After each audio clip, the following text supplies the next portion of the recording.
Bonjour, aujourd'hui on va parler du syndrome post-relation toxique avec un pervers narcissique. On va parler surtout sur la victime. Cette fois-ci, c'est pas sur le pervers narcissique. Donc, une fois que vous vous êtes débarrassé d'une relation toxique, il est normal de ressentir un large éventail d'émotions, y compris un sentiment de soulagement, de libération, mais aussi parfois de culpabilité ou de confusion. Voici quelques points à considérer pour vous aider à naviguer après avoir mis fin à une relation toxique. Validation. Premièrement, validation de vos sentiments. Acceptez que vos émotions, quelles qu'elles soient, sont valides. Il est normal de ressentir une gamme d'émotions après une expérience difficile. Ne vous culpabilisez pas, donc acceptez ces sentiments, ces émotions, même si c'est négatif, c'est difficile, c'est clair que c'est difficile après la rupture avec un pervers narcissique. Mais il y a le sentiment de libération. Focalisation sur votre bien-être. Concentrez-vous sur vous-même et sur votre propre guérison. Prenez le temps de vous reconnecter avec vos besoins, vos valeurs et vos objectifs personnels. C'est très important de prendre du temps. Prendre son temps, c'est primordial pour se reconstruire après une relation toxique. Troisièmement, support social. Entourez-vous de personnes de confiance qui peuvent vous soutenir et vous aider à traverser cette période. Le soutien émotionnel peut jouer un rôle crucial dans le processus de guérison. Apprentissage et croissance. Utilisez cette expérience comme une occasion d'apprentissage. Réfléchissez aux leçons que vous avez tirées et aux moyens de renforcer vos limites et vos estimes de soi à l'avenir. Donc, transformez le négatif en positif.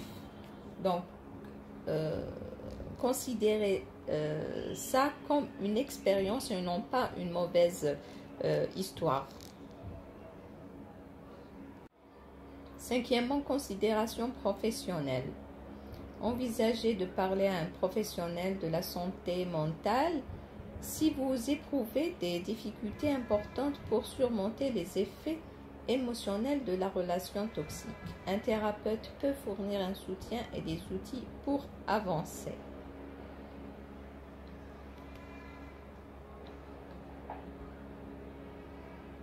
Donc, en effet, se débarrasser d'une relation toxique peut être une étape difficile, mais c'est souvent le début d'une nouvelle phase de croissance personnelle et de bien-être émotionnel. Bien que les relations toxiques soient souvent extrêmement difficiles et douloureuses à vivre, il existe des aspects positifs et des leçons à tirer de ces expériences. On va les voir ensemble. Donc, vous dites comment on peut trouver le positif dans tout ça, mais figurez-vous qu'il y a des trucs positifs après une relation toxique, croyez-moi. Donc, premièrement, renforcement de la résilience. Survivre à une relation toxique peut renforcer votre résilience émotionnelle et votre capacité à faire face à l'adversité à l'avenir. En quelque sorte, on est immunisé, on est vacciné. Donc, deuxièmement, clarification des valeurs personnelles. Une relation toxique peut vous aider à mieux comprendre vos propres valeurs, vos besoins et vos limites. Cela vous permet de développer une meilleure connaissance de vous-même. Donc, c'est une expérience où on peut tirer une leçon pour la vie. Donc, on va être plus prudent. Troisièmement, apprentissage des signes précurseurs. L'expérience d'une relation toxique peut vous sensibiliser aux signes avant-coureurs de comportements abusifs ou manipulateurs chez les autres, vous aidant ainsi à éviter des futures situations similaires. Donc, les victimes des relations toxiques, en général, après la relation toxique, elles distinguent bien, elles ont la capacité de distinguer les mauvaises personnes des bonnes personnes facilement. Quatrième point, renforcement des relations saines. Après une relation toxique, beaucoup de gens renforcent les relations saines avec leur famille, leurs amis et leurs partenaires potentiels en reconnaissant mieux ce qu'ils recherchent et ce dont ils ont besoin dans une relation saine. Donc, c'est la même idée. Donc, ils savent distinguer les bonnes personnes, ils renforcent les relations saines. Donc, ils sont plus solides maintenant.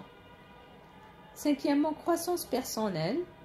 Surmonter une relation toxique peut être une occasion de croissance personnelle significative. Cela peut inclure une meilleure estime de soi, un développement émotionnel et une capacité accrue à établir des limites saines. La victime, après une relation toxique, elle va comprendre qu'elle avait beaucoup de trucs positifs. C'est pour ça qu'elle a été victime d'une personne toxique. Et une fois qu'elle comprend ça, ça va renforcer sa confiance en soi. Donc, sixièmement, empathie accrue. Vivre une expérience difficile peut vous rendre plus empathique envers les autres qui traversent des situations similaires. Cela peut renforcer vos compétences en matière de soutien et d'écoute pour les autres. Donc, on va comprendre mieux les victimes qui ont vécu la même chose que nous et on saura les aider. Et septièmement, appréciation de la paix intérieure. Après avoir quitté une relation toxique, beaucoup de gens trouvent une plus grande paix intérieure et un sentiment de soulagement en éliminant une source de stress constant. En fait, la personne toxique, c'est elle qui souffre éternellement parce qu'elle n'est pas, elle fait pas confiance en elle-même et elle se nourrit des autres. Donc, en tout cas, une personne qui fait mal aux autres, elle n'est jamais heureuse, elle n'est jamais contente. Donc, c'est bien fait, ne minimise pas la gravité des difficultés vécues dans une relation toxique, mais il souligne que même les expériences les plus douloureuses peuvent mener à une croissance personnelle positive et une meilleure qualité de vie à long terme. Maintenant, on va voir une caractéristique commune aux victimes des personnes toxiques, perverses, narcissiques, c'est la méfiance. Donc, les victimes deviennent méfiantes. Donc, la méfiance envers les futures relations est souvent une conséquence naturelle après avoir vécu une relation toxique. Voici comment cela peut influencer les perceptions et les comportements. Premièrement, hypervigilance émotionnelle. Après une relation toxique, il est fréquent de développer une hypervigilance émotionnelle, ce qui signifie être plus attentif et sensible aux signes des comportements potentiellement nocifs chez les autres. On est averti maintenant, donc on n'est plus spontané comme avant. Donc, on est vigilant, hyper vigilant même. Deuxièmement, difficulté à faire confiance. Il peut être difficile de faire confiance à nouveau car les expériences passées ont montré que la confiance peut être trahie. Cela peut entraîner une plus grande prudence dans le développement de nouvelles relations. C'est pas toujours un bon signe ça, c'est un peu négatif parce que ça va freiner la personne de développer d'autres relations. Ça va lui coûter un peu de temps. Elle peut voir le négatif partout, donc elle devient paranoïaque en quelque sorte. Pas tellement, mais donc elle a peur de répéter la situation. Donc peur de répétition.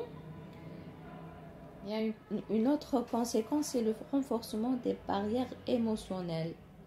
Donc pour se protéger, certaines personnes peuvent ériger des barrières émotionnelles plus élevées, ce qui peut rendre difficile l'ouverture et la vulnérabilité nécessaires pour établir des liens significatifs.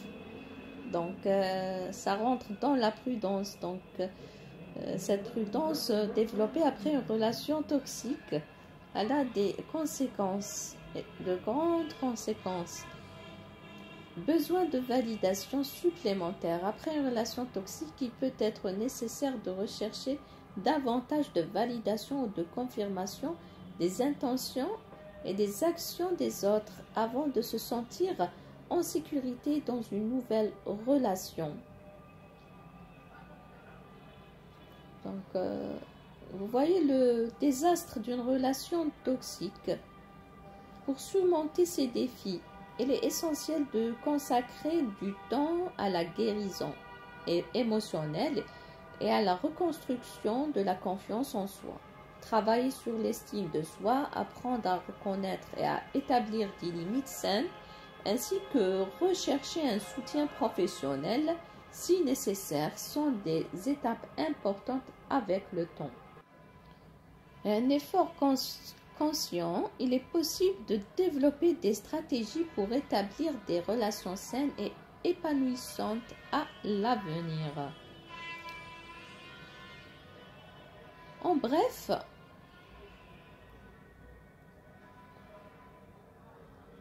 après avoir vécu une relation toxique, les personnes peuvent présenter différents types de réactions ou de comportements en tant que victimes. Voici quelques types courants de réactions post-relation toxique. On va voir des types de victimes. Donc, chacun, comment il encaisse, et chacun, comment il se comporte après la relation toxique. On va voir les types de victimes. La victime traumatisée.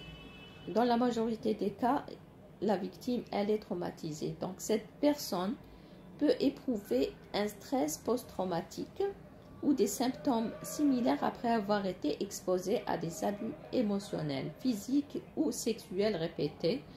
Les symptômes peuvent inclure des flashbacks, des cauchemars, une hypervigilance et un évitement, ici, une faute d'orthographe, des stimuli associés au traumatisme.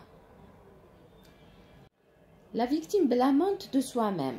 Cette personne peut internaliser la culpabilité et se blâmer elle-même pour les problèmes de la relation. Elle peut avoir du mal à reconnaître que l'abus ou la manipulation était principalement dû au comportement du partenaire toxique. Dans les deux cas, ces personnes-là, elles doivent voir un professionnel, un thérapeute ou un psychologue pour s'en sortir. La victime déconnectée émotionnellement. Après avoir été exploitée ou manipulée, cette personne peut se sentir déconnectée de ses émotions ou de ses besoins personnels. Elle peut avoir du mal à reconnaître ou à exprimer ses propres sentiments après avoir supprimé ou minimisé ses besoins pour s'adapter au partenaire toxique. La victime méfiante ou cynique.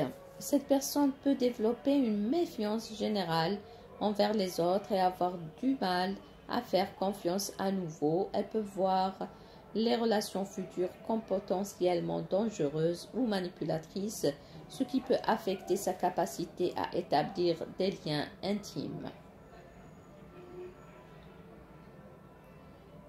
La victime revancharde. Cette personne peut se ressentir le besoin de se venger ou de punir le partenaire toxique pour les torts subis.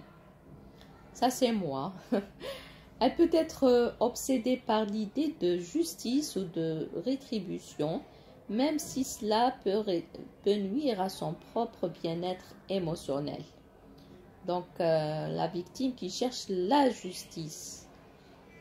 Il est important de noter que chaque individu réagit différemment après une relation toxique en fonction de son histoire personnelle, de sa personnalité et des détails spécifiques de la relation toxique vécue.